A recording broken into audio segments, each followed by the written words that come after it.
What's up guys? Welcome again dito sa On Point Sports News. So pag-usapan natin ngayon itong nangyari kay Draymond Green at kay Coach Steve Kerr ng Golden State Warriors. Dahil sa laban ng Warriors kontra sa Orlando Magic ay nagkaroon ng diskusyonan, argument itong si Draymond Green at si Coach Kerr, no?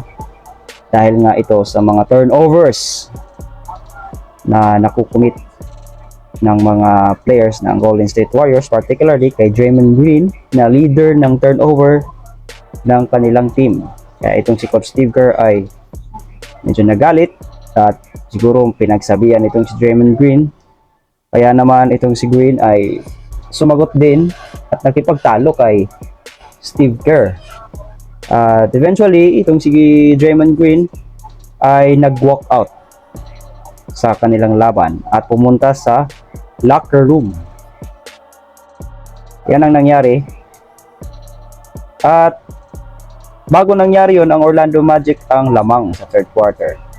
Ngunit nung umalis na itong si Draymond Green ay nanalo pa ang Golden State Warriors ng 23 points ang lamang kontra sa Orlando Magic. At may pahayag naman itong si Coach Steve Kerr patungkol sa nangyari sa kanilang dalawa ni Draymond Green. Pakinggan ninyo.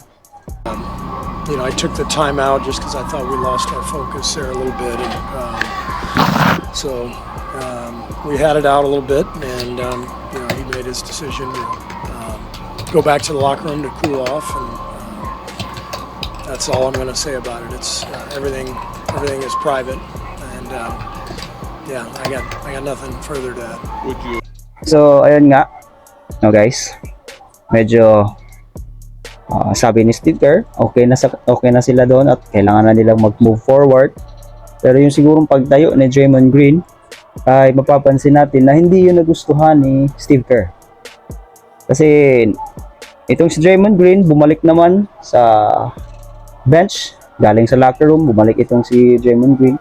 Siguro mga nasa 20 minutes siyang nandoon sa locker room. At nung bumalik na siya sa bench ay hindi na siya pinaglaro ni Steve Kerr sa buong duration ng game. Siguro maaaring dahil ito ay pinagpahinga na lang niya kasi malaki naman ang lamang na ng Golden State Warriors, kaya hindi na niya kinailangan pang ipasok si Draymond Green. Maaaring na-offend siya sa ginawa ni Green sa pag-walkout niya sa huddle habang sila ay may pinag-uusapan. At meron namang isinagot itong si Draymond Green patungkol sa naging sitwasyon nila ni head coach Steve Kerr. Temper spilled over, and I just thought it was best that I get out of there. I don't think there was a situation where it was going to get better. So it was just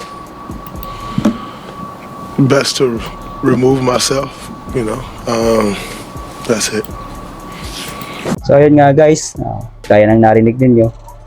Kaya pala umalis itong si Draymond Green dahil sa pag-aakala niya na hindi naman magiging maayos yung naging sitwasyon. Kaya mas minabuti niyang mag-walkout na lang para lumamig ang kanilang naging argument ni na Steve Kerr. At kailangan naman daw nilang mag-move forward. Ano ang mapapansin natin sa pangyayari ito tungkol kay Steve Kerr at ni Draymond Green? Na itong coach ng Warriors ay napapagod na sa antics ni Draymond Green on and off the court, no? Maging ang team ng Golden State Warriors ay parang naiinis na siguro dahil sa mga ginagawa nitong si Draymond Green. Kaya naman, hindi maiiwasan na may mga usap-usapan na itong si Green ay ititrade di umano ng Warriors ngayong season bago ang trade deadline. Baka matrade itong si Draymond Green. Pero, hindi din natin masasabi dahil ang pahayag naman ni Coach Steve Kerr, kailangan nila si Draymond Green. Kailangan na nilang mag-move forward. Kasi itong si Draymond Green naman daw ay malaki ang naitutulong sa team. isa nga si Draymond Green sa mga leader ng Golden State Warriors. Malaki ang naitulong nito sa championship run ng Warriors sa mga nakaraang season. Naging malaki ang bahagi ni Green sa mga kampyonato ng kanilang kupunan. Kaya talaga namang hindi rin maiiwasan na sa team may magkakainisan, may magkakagirian, may magkakainitan. Lalo na kapag nakita ng coach na may mali ang player, pinagsasabihan niya ito. At ang player naman, palibasa ay meron na siyang pride. Kaya naman naiinis at nagagalit din siya. Sumasagot. May mga players din na nagkakainitan sa isa't isa, gaya na lamang nito ni Green at ni Jordan Poole nung mga nakaraang season. Diba, sinuntok pa nga ni Green itong si Jordan Poole nung sila ay magkakampi pa sa Warriors. Si Green din daw ang naging dahilan kung bakit si Kevin Durant umalis sa team dahil nagkasagutan itong dalawa. Eh hindi talaga maiiwasan yan, lalo na sa team na gustong manalo. Pero di rin maiiwasang isipin ng ibang mga NBA analyst na napapagod na itong Warriors at si Coach Steve Kerr sa mga antics nitong si Draymond Green.